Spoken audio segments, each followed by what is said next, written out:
Til bu jamiyatni ulug' maqsadlar sari safarbar etadigan qudratli kuch. Har bir millatning o'zligini, birligini namoyon etuvchi vosita ham albatta tildir.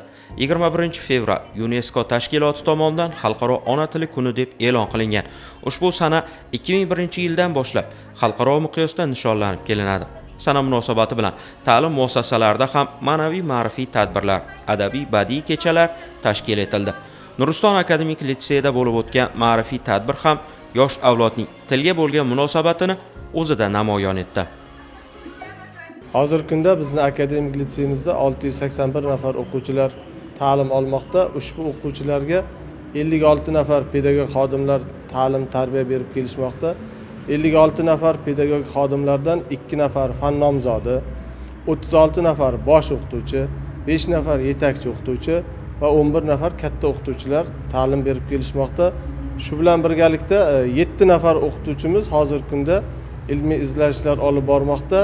56 nafar o'qituvchilarimizdan 43 nafarida milliy sertifikatlar, xorijiy tillardan sertifikatlar bor. Akademik litseylarda ushbu sertifikatlarni qo'lga kiritgan ustozlarga, o'qituvchilarga 50% ustama haqlari har oy to'lab beriladi. Va bizning akademik litseyimizda o'tgan o'quv yili bilan solishtiradigan bo'lsak, Zakovat o'yinlaridan respublikada bir o'quv yilining o'zida 2 marta g'oliblikni qo'lga kiritdik. Birinchi marta noyabr oyida 2-o'rinda, ikkinchi marta 1-o'rinni qo'lga kiritdik. Va avvalgi o'quv yilida bizni 289 nafar bitiruvchilar akademik litseyimiz tugatgan bo'lsa, shulardan 287 nafari oliy ta'lim muassasalariga o'qishga qabul qilindi. O'quvchilarimiz ham avvalgi o'quv yilida bir o'quv yilida 437 ta sertifikat olishgan edi. Hozirgi kunga, bugungi kunga qadar olgan sertifikatlarimiz soni 300 dan ortdi. O'quv yilining oxiriga borib, ushbu sertifikatlarimiz bu yil 600 taga yetkazishni maqsad qilib qo'yganmiz. Bu kabi tadbirlarning o'quvchi yoshlar hayotida tutgan o'rni va ahamiyati beqiyos. Xalqaro ona tili kunining mazmun mohiyatida har bir xalqning o'z milliy tafakkuri, ma'naviyati, ruhiyatini tashkil etadigan tilga alohida muhabbatning belgisi o'z aksini topdi. Ta'kidlash lozim, bugun ushbu akademik litseyda o'quvchi yoshlarga puxta bilim berish, ayniqsa xorijiy tillarni mukammal o'rganishlari uchun salmoqli ishlar olib borilmoqda. Natijada esa ilm maskanida tahsil olayotgan yoshlarning aksariyati milliy va xorijiy til bilish bo'yicha sertifikatlarni qo'lga kirityapti. Xalqaro tanlovlar, fan olimpiadalarida munosib ishtirok etishmoqda. Akademik litseyning xorijiy tillar guruhi 2-kurs talabasiman. Butun dunyoda xalqaro ona tili kuni sifatida nishonlanib kelinmoqda va xuddi shu kuni bizning litseyimiz ham keng ko'lamda o'quvchi va o'qituvchilarimiz tomonidan nishonlanmoqda. Bu bilan o'zga tillarga bo'lgan hurmati va qiziqishini namoyish etilmoqda. Bizning litseyimizda tillarga bo'lgan qiziqish ancha katta. Bu bilan biz aytishimiz mumkinki, litseyimizda xalqaro tillar va milliy sertifikatlar anchagina ko'p. Bu borada bizning litseyimiz tomonidan anchagina o'qituvchilar oliy toifali va ular o'z bilimlarini o'quvchilarga turli xil tillarda erishmoqda. Aytishim mumkinki, o'quvchilarning turli xil ingliz tilida olib boriladigan skill darajalarini ko'tarish uchun maxsus xonalar va maxsus o'qituvchilar ham mavjud. Akademik litseyimizga kelganimizdan keyin 2 til bo'yicha o'z sertifikatimni qo'lga kiritdim. Ingliz tilidan B2 sertifikatini qo'lga kiritdim va bundan tashqari rus tilidan ham o'z sertifikatimni olganman. Kelgusidagi rejalarim albatta barcha yoshlarimiz qatori Jahon tillari universitetida talaba bo'lish va o'sha universitetda o'qituvchi bo'lib ishlash. Tadbir davomida akademik litsey o'quvchilari tomonidan turli tillarda sahna ko'rinishlari namoyish etildi. Bu ham ta'lim muassasasida o'quvchilar bir nechta xorijiy tillarni puxta o'zlashtirayotganidan darak beradi. Ta'kidlash lozim, bugun aynan ana shu akademik litseyda xalqaro aloqalarni mustahkamlash masalasiga ham eng muhim vazifalardan biri sifatida qaralgan holda, buning natijasida o'quvchi yoshlar har yili xorijiy davlatlarning turli loyihalarida munosib ishtirok etib kelmoqda. Bu esa ularga yangi imkoniyatlar eshigini ochyapti.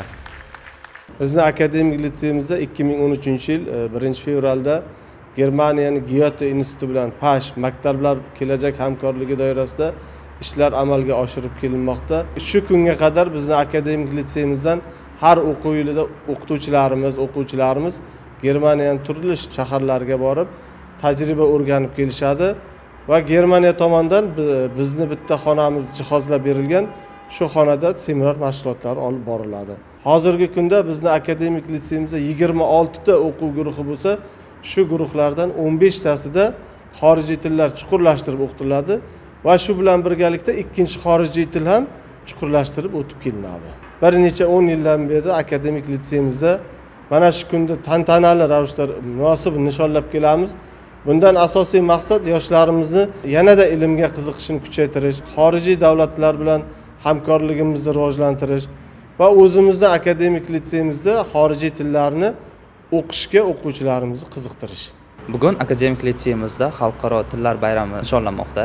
21 fevral butun dunyo bo'yicha xalqaro ona tili kuni hisoblanadi. Biz o'quvchilar har xil chiqishlar tayyorlaganmiz, har xil sahna ko'rinishlari, tillarni rivojlantirishga qaratilgan har xil chiqishlar va sahna ko'rinishlar, kuy-qo'shiqlar, har xil qiziqarli o'yinlarda tayyorlaganmiz. Litseyimizda xorijiy tillar yo'nalishida 4 ta til mavjud. Ingliz tili, rus tili, nemis tili, fransuz tili. Biz yoshlarning til o'rganishimiz uchun katta imkoniyatlar yaratib bergan litseyimizda. Bu yaratib bergan sharoitlar bu natijalarda isbotlanmoqda. O'zim shu vaqtga qadar ingliz tili va nemis tilidan Sefer Multilevel B2 sertifikatlarini qo'lga kiritganman. Bundan tashqari nemis tilidan xalqaro GOT sertifikati mavjud. Kelgusida shu nemis tilimni rivojlantirib, nemis tilidan yana ham xalqaro sertifikatlarni qo'lga kiritib, Germaniyada o'qish niyatim bor. Shuningdek, o'zbek tilining beqiyos so'z boyligi, ifoda imkoniyatlari, boy adabiy merosi va o'ziga xos tarixiy taraqqiyot yo'liga ega ekanligi ta'kidlandi. Buyuk ajdodlarimizning o'zbek tili rivojiga qo'shgan hissalari, boy adabiy merosi haqida badiiy chiqishlar orqali ma'lumotlar berib o'tildi. Tilimizning sofligini saqlab qolish va yoshlarning o'zbek tiliga bo'lgan hurmatini oshirish kabi jihatlarga e'tibor qaratildi. Sahna ko'rinishlari davomida ishtirokchilar o'z chiqishlarini bir nechta tillar orqali ifodalab berganini ham alohida ta'kidlash lozim. Bizning litseyimiz nemis tiliga ixtisoslashgan bo'lib, Germaniyaning Goethe universiteti hamda Toshkentdagi Goethe universiteti bilan hamkorlik qilmoqda. Ya'ni bizning litsey Pash litsey hisoblanadi. Bu hamkorlik davomida har yili 2 ta yoki 3 ta o'quvchi Germaniyaga sayohat, ya'ni avgustda hamda noyabrda bo'lib o'tadigan sayohatga olib boriladi. Avgustda bo'lib o'tadigan sayohatda 1 oy davomida bolalar o'quv kurslariga qatnab, o'zining til darajalarini kengaytirishadi va yangi madaniyat hamda boshqa davlatlarning urf-odatlari bilan tanishib chiqishadi. Bugungi kunda birinchi bosqich talabasiga bo'lishimga qaramasdan viloyat olimpiadasiga qatnashdim va ustozlarimga rahmat, birinchi o'rinni oldim. Noyabrda bo'lib o'tgan Goethe hamda Pash litseylar o'rtasida bo'lib o'tgan Lezevetbewertda qatnashib, bu olimpiadada ham ikkinchi o'rinni egalladim. Bizning litseyda ingliz, rus, fransuz hamda nemis tillari o'qitilib keladi va o'quvchilarimizda mana shu tillardan xalqaro hamda milliy sertifikatlar bor.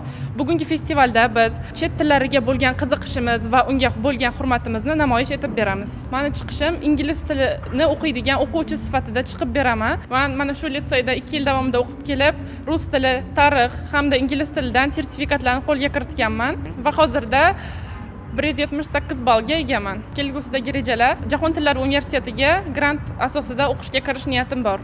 Ushbu xalqaro kunning yana bir ahamiyatli jihati shundaki, u o'zida xalqaro tillarni saqlab qolish va ularga hurmat bilan yondashish maqsadlarini ham ifoda etadi. Har yili an'anaviy tarzda o'tkaziladigan ana shunday tadbirlar orqali o'quvchi yoshlarning xorijiy tillarni o'rganishga bo'lgan qiziqishi, ishtiyoqi ham yuksalmoqda. Shu kun ham sahnada ishtirokchilarning o'zbek tili bilan bir qatorda nemis, ingliz, fransuz tillaridagi chiqishlari ularning tengdoshlari qalbida 2 yoki 3 ta xorijiy tilni puxta o'rganishga bo'lgan ishtiyoqni yanada oshirdi. Albatta, bugun mamlakatimiz miqyosida puxta bilim olishni istagan, xorijiy tillarni chuqur o'rganishni maqsad qilgan yosh avlod uchun barcha shart-sharoitlar, keng imkoniyatlar yaratib berilgan. Birinchi bosqich talabasiman. Bugungi bayramimiz, tadbirimiz Nuriston litseyida tillar festivali bo'lib o'tmoqda. Men o'zim ham filologiya yo'nalishi o'quvchisi bo'lganim tufayli shu tadbirda faol qatnashyapman. Bizning rolimiz O'zbekiston tarixiga oid bo'lgan Mirzo Boburning tarixiga oid va men uning opasi Xonzoda begim, ya'ni Shayboniyxonga majburlab berilayotgan tasvirda rolni o'ynamoqdaman. Xalqaro ona tili kuni bu kun tillarning xilma-xilligini, madaniy boyligini va til bilimlarini mustahkamlash maqsadida belgilangan va uning bugungi kundagi ahamiyati ham beqiyosdir. tillarni o'rganish, yangi bilimlarni egallash esa yoshlar hayotidagi muhim masalalardan biridir. Ta'lim muassasasida bu yo'nalishda samarali ishlar davom etmoqda.